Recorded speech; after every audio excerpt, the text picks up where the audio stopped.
Hello everybody, 'tis the Amazing Gaming Guy here, and welcome back to the Steampunk City, where this week we are continuing with the Imperial Palace. And the first task on the agenda today is to continue with this building that we were building last time, this structure in the middle. This will be part of the actual palace complex. And we've decided that rather than making it just one building, we're going to split it into two and have an underpass going under towards the central courtyard. And that is exactly what you can see us doing right now. We are building up the wooden support structure that will surround this second building. And on top of that, we're building up further with cobblestone supports, and we're just continuing the style from the first building into the second. And you can even see that the first building actually goes across to the second building, and they mould into one up on the third floor there. Again, we were very keen to have lots of vertical lines throughout this building, so we're building up with diorite, or maybe it's andesite. I still don't know the difference between those two blocks. One's black, one's white, and I don't know their names. But we're building up with whatever block that is, that polished block, and we're making these vertical supports to make the building look taller than it is. Now round on this side, Joe is going around and he's extending the walkway that's been going throughout this whole build, and he's extending it round this second building that we've just put in place using stone bricks, chiseled stone bricks, and one of those polished blocks for the floor. And we've been very keen on this build to keep the idea that this is a structure that is built on something. This isn't just a flying fortress. This is a flying fortress which is built on a big hunk of rock that's been yanked out of the earth. So we wanted to keep some of the elements of that rock. So you can see here that Joe is just reshaping some of the stone that's left exposed. And in addition to that, we introduced more vegetation, some leaf blocks and some vines, just to make it look a little bit more natural, but not too natural, because this is a steampunk build after all. And finally, on the other side here, we just wanted to curve this pathway back into the rock, because there isn't actually anywhere for it to go if it keeps going round. So we had to terminate this here. And here we go then onto the roof. And if you've seen the other videos in this series, you'll know that Joe and I are very keen on very ornate roofs. I think that it's an opportunity to introduce a lot more style and interesting architectural features into a building through the roof. So we're going to be using a couple of the stars that we've been using previously. We're going to be building it up, as you can see there, with the wood blocks to make the framework.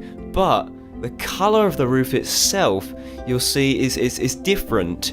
We're using red sandstone because this is the Imperial Palace, and it has to stand out from all of the other buildings in this build. So orange was the colour of the day. After copying, rotating, then pasting the first side of the roof onto the second side, we had to go through and fix all of the stair blocks, because for some reason World Edit doesn't like stairs. It always pastes them the wrong way around, so we had to go through and fix all of that. As you can see, we've just done there. And now we've moved back onto the second part of this building, which is actually going to be a tower. And you can see us building up those lines again, making those tall vertical lines. And for some reason, this tower just constantly reminds me of the old World Trade Centers in New York. I don't know why that is. I think it's something to do with the big vertical lines and then being cut off where the windows are. And I don't know. If you see it, that's nice. You might not. And something to note here, actually, we've continued the use of red sandstone blocks above the height of the other roof, because Joe suggested that this would be a good way to add sort of a layering to the whole building, and I think it worked quite well, so kudos to him. And if you haven't guessed yet, this is actually a clock tower. Getting seriously steampunk here with a clock face made out of snow blocks, buttons, chiseled sandstone blocks, and hour and minute hands made from fence blocks. And on this side of the tower, we wanted to actually make this wall out of glass so you could see into the tower and see all of the workings, the gears powering the clocks, and a bell underneath. This part of the build actually became quite a sort of intricate set of workings. We made a number of cogs and gears, and we had them all connected via rods and poles that would move with those gears and cogs. And we're making all of this out of those polished blocks, chiseled stone brick blocks, and stone walls to act as the thinner rods and beams between the cogs. And we've just put the second glass face on there, and I'm just sitting inside the tower like Quasimodo. Now this is actually going to be part of the roof for the tower, and Joe had the idea of spawning in a sphere out of glass and then cutting it off and making a base, and then using World Edit to copy and paste that onto the actual tower itself. And you'll see that we actually made a few mistakes here.